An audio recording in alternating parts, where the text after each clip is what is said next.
Okay, we are here. We are back.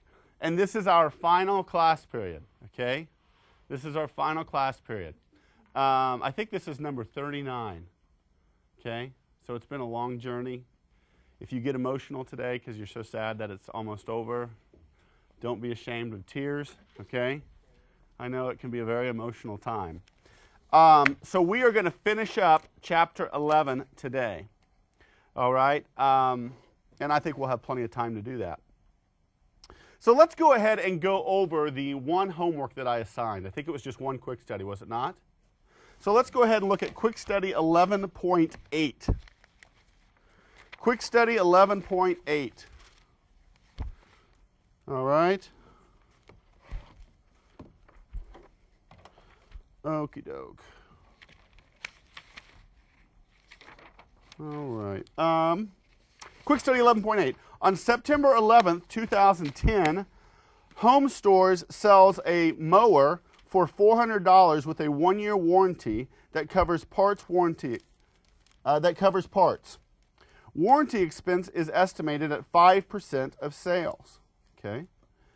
On January 24, the mower is brought in for repairs covered under the warranty, requiring $35 in materials taken from the repair parts inventory. Prepare the July 24, 2011 entry to record the warranty repairs. Okay. Now I want to go ahead and they don't ask you to do this, but I want to go ahead and do it. Okay. I want to do the journal entry for September 11th, 2011 as well. Okay. So let's take a look. On September 11th, does anybody know what we would debit and what we would credit? Warranty expense and estimated warranty liability. Very, very good. We would debit probably estimated warranty expense, and we would credit estimated warranty liability. I'll abbreviate there, okay? And how much would we put in that there? 20. 5% of $400, which is 20, okay? Now, this is not the entry that they asked you to do, okay? This is not the entry that they asked you to do. So I'm asking this as a bonus one, okay? But I want you to see how the liability is established initially, okay? Whenever you make a sale, you book this entry to estimate your liability. And you want to do this because you want that expense to be booked in the same period as the revenue it helped create. Make sense? Follows the matching principle, okay? Now let's do what they asked for. They said on July 24th, when the warranty repairs occurred, let's make that entry, okay? Well, that was for $35 of parts, is that correct? Okay, so what we're going to debit there is estimated, I'm going to abbreviate a little bit if I can, estimated warranty liability for $35. And we're going, what are we going to credit? Repair parts inventory.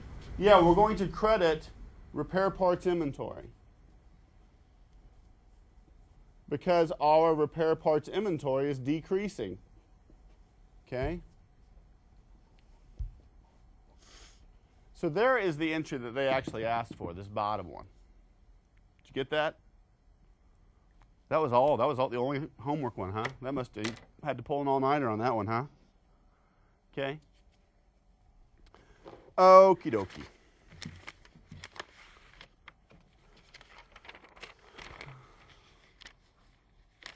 Okay, I got to correct myself. I hate when I rewatch the lecture and I realized I did something wrong. Okay, because I want to go back to quick study 11.5 real quick. This is a very minor thing, but when I initially showed you how to calculate the total interest, I didn't put that divided by 360 there.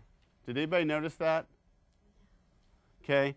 I took the principal times the interest rate times 90, and said it equaled 3,000, that doesn't equal 3,000. It's 90 divided by 360. Okay? You probably didn't catch it because you probably in your mind knew how that was computed. So, but I did at least want to point that out. Does anybody remember when we did that? Okay. So just make sure you have that 90 divided by 360 for the portion of the year. Okay? All right. Okay, let's talk about a few last things in this class. Okay? I want to talk about contingent liabilities. Okay? Contingent liabilities. Now, we just ended with some estimated liabilities that we knew we could reasonably estimate, right? I want to go further down this road and talk about something called contingent liabilities. Do you know what contingent means? What it means is it kind of depends on something else, right? So let's talk about this. A good example of a contingent liability is when there are lawsuits out there. And if you are a big company, there's lawsuits out there. I just guarantee you, okay? And you're like, well, what do we do? Because I think we talked about the example of BP Amoco after the Gulf oil spill. I mean, they had to do financial statements just a few months after that. And they're like, well, this is probably something important we should notify the readers of our financial statements about. But do we record journal entries here? Do we just mention it in the notes? What do we do here? Okay? Well, here's the analysis that we do. We have to ask ourselves two questions. The first thing we have to ask is, what is the probability of a future sacrifice? In other words, if we're a lawsuit, what's the probability that we're going to have to make restitution or we're going to have to make cash payments out? And then we're going to ask ourselves, can the amount be estimated or can the amount not be estimated? Okay? So those are the questions that you're going to have to kind of ask in regards to each lawsuit that you have. Okay, let's go through this. If the probability of future sacrifice is remote, then you don't have to do anything. Okay? You don't have to do anything. If the probability of future sacrifice is remote, you don't need to do anything. Okay?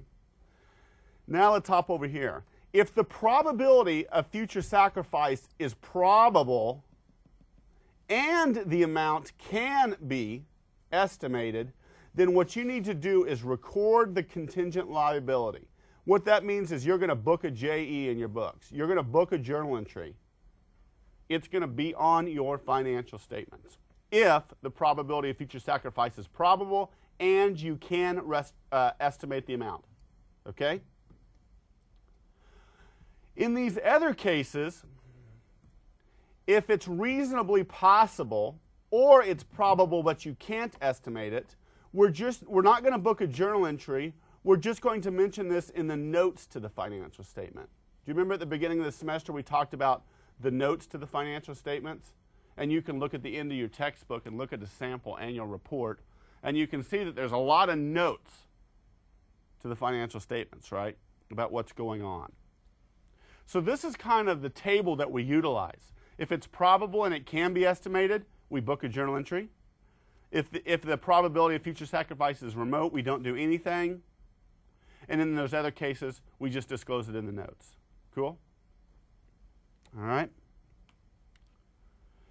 And again, the potential legal claims is the classic example of this. Another one could be if you guarantee the debt of another.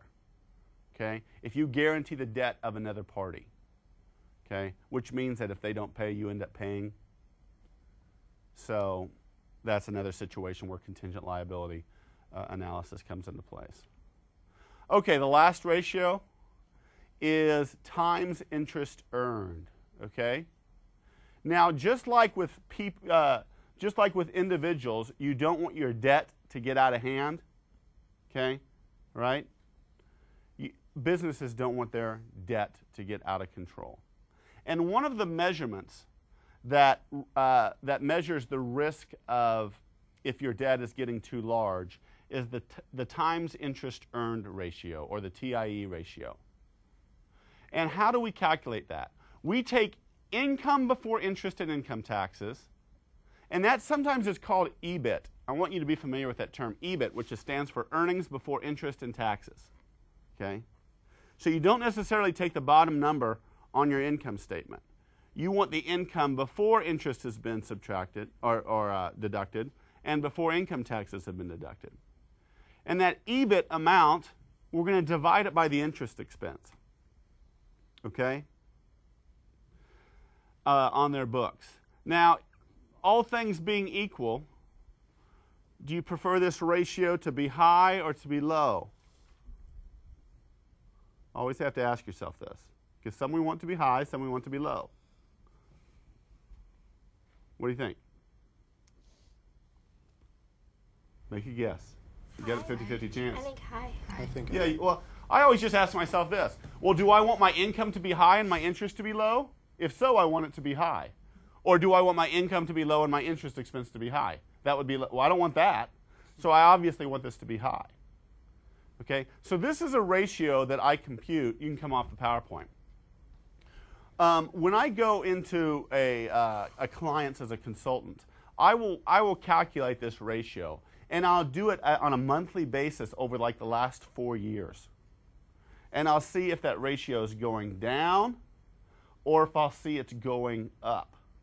Okay? You see what I'm saying? If I see that it is going down, that means their amount of earnings is either going down or their interest is going up, and we could be having problems either way, right? So if I see that ratio continually going down, usually there's some cash flow difficulties that are either already occurring or are going to be occurring very quickly. The best use of these ratios is to trend them over time, right? And I always bring up the example like of watching one's weight, okay? If you weigh yourself like every 3 days and trend it over time, you can kind of see where things are going, right? Because if you just do it every year or something, sometimes it's not as evident as if you actually see where it's going. Make sense? Same thing with these ratios. And a lot of times, most of the times when I go into a client and compute all these ratios and trend them over time, they've never ever done that, ever. Okay? Okay, what I want to do now in class is we're going to take some time, and the music's going to roll for you folks at home. We're going to do a quick study 11.4 and quick study 11.11. Okay? Quick study 11.4 and quick study 11.11. I don't think that'll take a whole lot of time, but let's go ahead and roll that music. And let's do quick study 11.4, quick study 11.11.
right, let's go over these real quick. Quick study 11.4. The following legal claims exist for Kalamazoo Company. Identify the accounting treatment for each claim as either A, a liability that's recorded, or B, an item described in the notes to the financial statements. Okay. Kalamazoo, the defendant, estimates that a pending lawsuit could result in damage of $1 million. It is reasonably possible that the plaintiff will win the case. Okay, so we can't estimate it, but it's reasonably possible. So what do we do? Record it? No? We put it in the notes. Let's go back to the... Is it A or B? It's B. Yeah, let's go back to the slide real quick. It's reasonably possible. It can be estimated. So what we do is we disclose it in the notes, right? See it up there on the chart? Top row. Okay, second from the left, or second from the right, I should say. Okay, let's go back to the next one. Number 2, Kalamazoo faces a probable loss on a pending lawsuit. The amount is not estimable. Disclose it in the note? Notes. In the notes, because we can't estimate it even though it's probable. Okay, and then finally 3. Kalamazoo estimates damages in a case at $2.5 million, and it has a high probability of losing the case. So high probability, and we can estimate it. What do we do? Record it. We record the liability. We book that journal entry. Cool? All right, any questions on Quick Study 11.4? Awesome. Okay, let's go to Quick Study 11.11, our last one. Okay? Don't get emotional. Okay. Compute the times interest earned for Welton Company, which reports income before interest expense and income taxes expense of $2,044,000 and interest expense of $350,000. Interpret it. Assume that its competitors average a times interest earned of 4.0. Okay? Well, would you get your TIE ratio to equal? 5.8. Okay. 5.8, which is your EBIT, or earnings before interest and taxes, of $2,044,000 divided by the interest expense of $350,000 equals 5.8 times, right? Now, it exceeds the competitor's average ratio of 4.0. So that's good, right? We only have one. We can't really see any sort of trend analysis on this, which I'd be interested to see. But this is a very simplified quick study, obviously. And so that was pretty easy, wasn't it? Okay. Okay. Any questions on that? Okay, a couple things real quick. I gave you all a review sheet for the final, right? And I think we had it on camera last lecture. And I think if you need it, email me, but I think it's on Angel as well. Okay? There's no ratios on the final, so you don't need to memorize all these ratios. Okay? It's one thing I want to make sure I emphasize again. So the TIE ratio, which we just learned about today, it's not on the final. Okay? So hopefully you'll just remember that. All right? One thing I always tell people is this. Finals week is a very busy week for me. And I do not consider it my responsibility to have to hunt down people if they didn't show up for the final. Okay? Yeah. For you folks at home, you know that the time period, the date you have to take your final by. For you guys here, you know when your final is. But if Joe Blow doesn't show up, I'm not going to spend time finals week going, I should call Joe Blow and tell him about the final and how important it is. No, I'm just going to put a 0 in it and do grades because I have to get my grades in by a certain time. Okay? So I know it's busy for you guys. It's busy for me as well. But it's not my responsibility to go through and make sure all my students have taken their final. Okay? It's just you have to put that on your own responsibilities. Okay? Trying to think if there's anything else. One thing is if I'm kind of talking to the people who are watching these now. I absolutely love getting these emails. I just got an email from somebody in New York City who's watching these. And I love getting these emails from people who find these on YouTube and are watching these, and it's helping them in their learning. I've gotten enough We just kind of put this on YouTube this year, so it's getting out there a lot more than it used to. I think I'm going to get a world map on my wall, and I'm going to put a thumbtack from every time I hear from somebody, because it's kind of cool. I've heard from people in Poland and Israel and London. Maybe you know them, Matt. Okay. Oh, well, you know, somewhere over there.